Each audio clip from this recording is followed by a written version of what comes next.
What do we want? Real democracy! When do we want it? Now! What do we want? Real democracy! When do we want it? Now! Welcome to Real Democracy Now.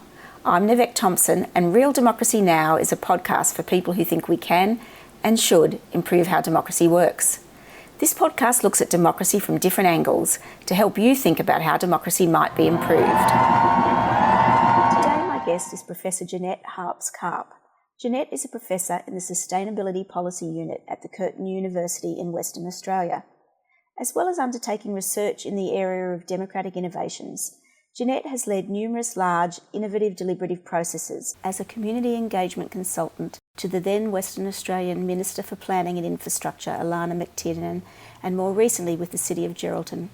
Deliberative mini-publics come in many guises with many different names, so I asked Janette to tell us how she approaches the design of these processes. How I run them is there's a lot of work that gets going before we ever get the mini-public happening. It's often not an event, it's often a series of things over time. It's finding out exactly what the issue is, how you might frame it in a way that's inclusive, it doesn't put people off, but really importantly, the extent to which if I do a mini-public, that it's going to have some influence and what influence it will have, and that it will be transparent and it will end in something other than a talk fest. So that's one.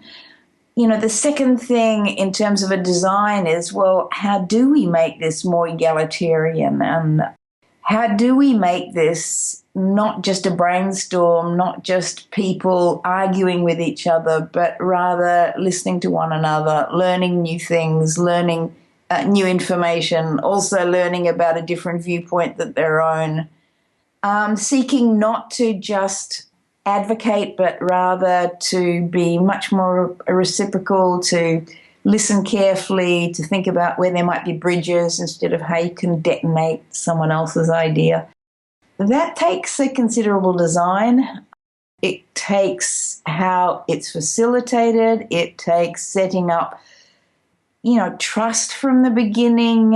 It involves getting really very diverse people involved, sitting together in a very diverse ways.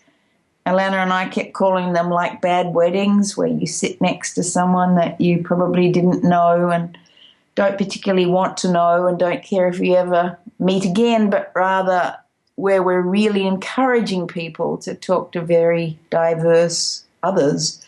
And, having done that, whether or not we do have all the voices that need to be in the room, and if we haven't, how do we get them? And that's difficult when you're looking at something like future generations or, people who for whatever reason cannot be in the room. So I find that if I just keep in mind not the things I'm doing, but what I'm trying to achieve in each instance. So how am I going to maximize the influence? How am I going to maximize the deliberativeness? How am I going to maximize the representativeness? So this is a microcosm of the population.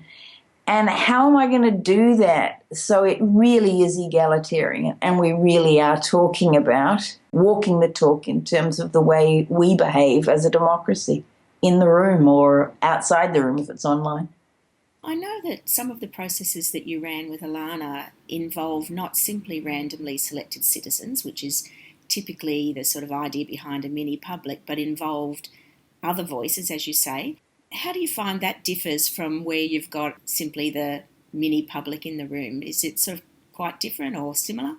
No, I don't find it different, other than often the mini-publics are smaller. And often when we're talking about really large-scale events of, over 100 and so, it's harder to get, a really good stratified random sample turning up on the day. I mean, we certainly did that in terms of the Australian Citizens' Parliament. But it's not just that. Sometimes politically, when you're working together with a decision maker, it becomes very difficult to be leaving people out of the room and still be able to implement whatever it is that you're wanting to implement. So you need to involve them in some way. We've involved them as being expert witnesses, or we've involve them as being observers, or one other way we've tried, and indeed they've been doing this with the constitutional conventions, one they're just doing now in the UK, but also in Europe, where they're looking at trying to get more randomly sampled people, but also using the elected representatives and seating them diversely so they're not together. One method that Allanah and I used was to try and make sure that we really had the diversity in the room and that people wouldn't feel excluded, was to have around a third that was randomly sampled, around a third that was a result of invitations that we sent to as broad a potential stakeholder group as we could, which would include not just the obvious stakeholders, but people who just often get forgotten, the minority groups, the disabled or disadvantaged in certain ways, socioeconomically deprived people. In Queensland, I think, we actually did it with homeless people. And so, you're not going to get a random sample of homeless people, so you've really got to collect homeless people in whichever way that you can. So it's a way to still get the diversity that will represent the people that you need to be in the room, but being really careful that you're not letting the so-called expert voices overrule. And so it needs to be very carefully facilitated and carefully placed so nobody... Oh, by the way, I did a third. So 1/3 random sample, 1/3 representatives from just about every group that we can think of that might be involved in some way. And then 1/3 were respondents to invitations that we would put just about everywhere, in advertisements, up in cafes, when we're looking at transport people, putting them in, places where truckies would stop, just about everywhere. So we would also get the choose me type people, but as diverse a group of those people as we can. And then we would sit them at a table with no more than one or two of each on each table. So I don't know if there is a best way. I think it's much more a case of reflexive and adaptive management, where you really think through the implications of what you're doing when you really wanted to get something implemented, to try and figure out the best way that will happen. Can you describe a couple of processes you've convened and tell us how decision makers have responded to the recommendations coming from the mini-publics? So I tend to start when an opportunity or a problem comes down the pipeline, and there have been numbers of those. So let's just do the one that people probably know best about Allanah and myself, and that was dialogue with the city. So the problem there was that we had a plan for the city. We've always had a plan for city, but we're really good at planning to plan, and we can never put them into place. We're never able to implement them. And people are so bored with this anyway, because it all seems so long-term and sort of peripheral to their interests. So Allanah said, what are we going to do that really captures people's interest? And I had heard about what America Speaks was doing, and I had heard about what they did on 9/11 and how they got 5,000 people, and it was just too big to ignore, and how they had the TV stations and they had the, all the newspapers. The result meant that the port that owned those two buildings could no longer do what they wanted to do, was to re-erect them back again, but alternatively they had to change their ideas, and hence we have now what exists there. So what we did in Perth was to do that with the future of the whole of the Perth metropolis, which is a huge area. It was really interesting because there were 7 or 8 agencies that were involved in this, and the CEOs unanimously decided that this was a terribly bad idea, doing a large-scale deliberation on this issue.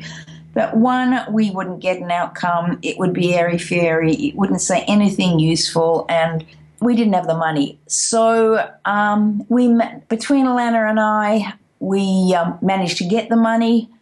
We managed to develop, they were also incredibly anxious about trying to develop or use software never been used. And it was high risk, But on the other hand, Microsoft Systems did it for us. We got, people who gave us lent us the computers. We had BHP that I went and saw to say that, you could improve your image, and they gave us money.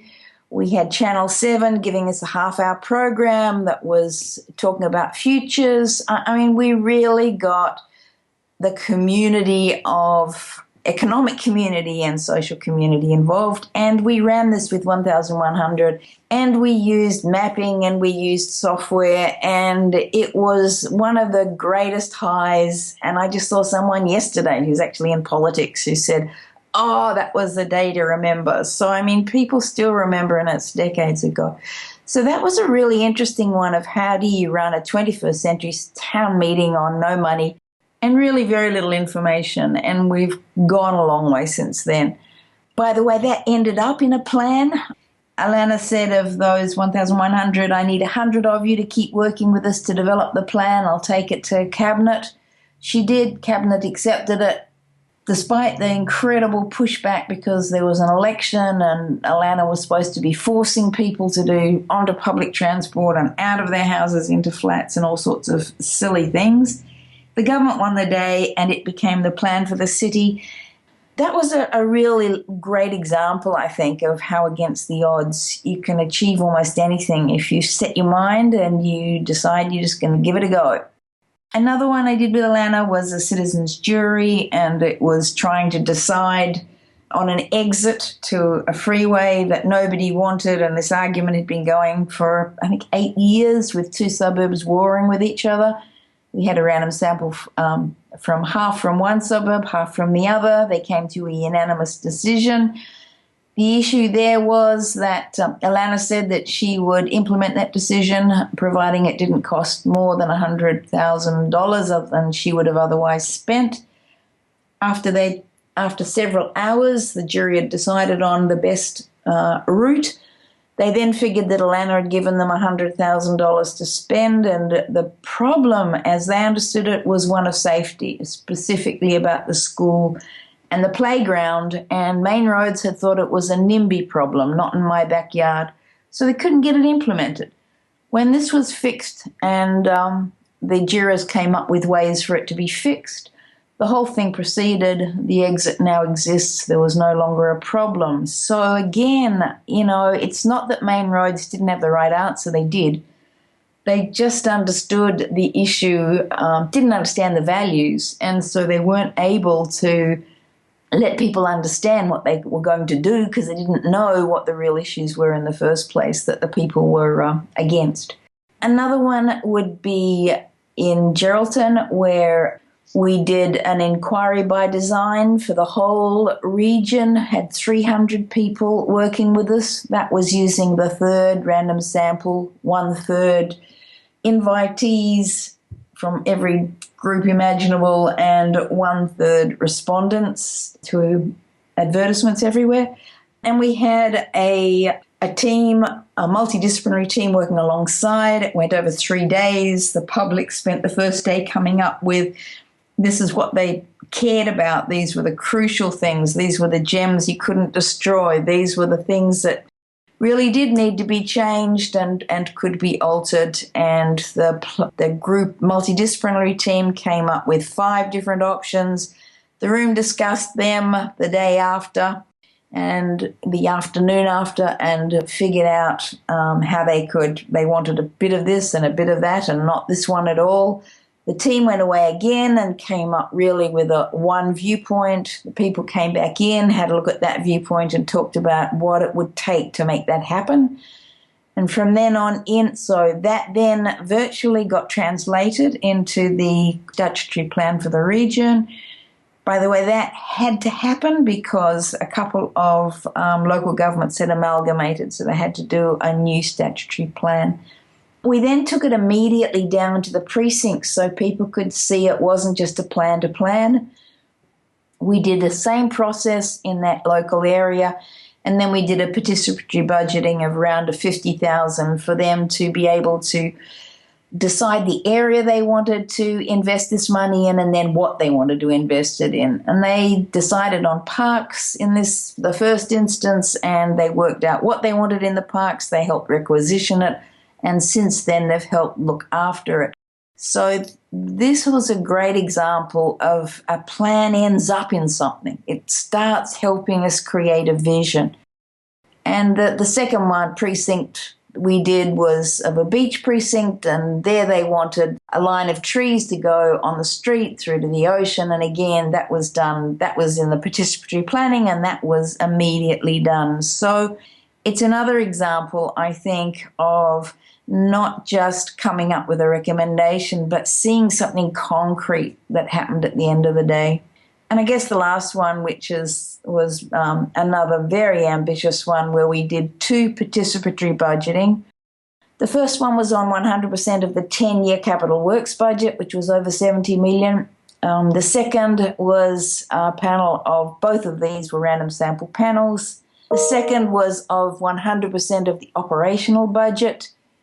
Capital Works worked over 4.5 days over Saturdays. The operational budget worked over 8 days over Saturdays. The council accepted virtually all the key recommendations. The one with the operational budget was really, how do we manage on less? It wasn't that we have more money to spend. It's simply, you want more services and we've got less money, and what are we going to do? And people were eminently sensible, and they came up with great ideas. And it wasn't that a lot of them were new, but the council couldn't do it. They couldn't get past the lobby groups. This was another instance where before that day, the council had been taken to the tribunal for putting up rates and taxes, and the people were outraged they weren't involved. After that deliberation on the operational budget, there wasn't a peep. People accepted overwhelmingly what the panel came up with. So, if you want things to happen, this is a great way to make them happen if you're a decision maker. If you've got awful decisions that are lose-lose, this is a great way to help share the burden. Thanks for listening to Real Democracy Now! You can find more about today's topic in the show notes at www.realdemocracynow.com.au. If you enjoyed this program, please subscribe to this podcast, write a review, share the podcast with your friends, and join the conversation on the webpage or on Facebook or Twitter. I'd love to know what you think is the essence of a real democracy.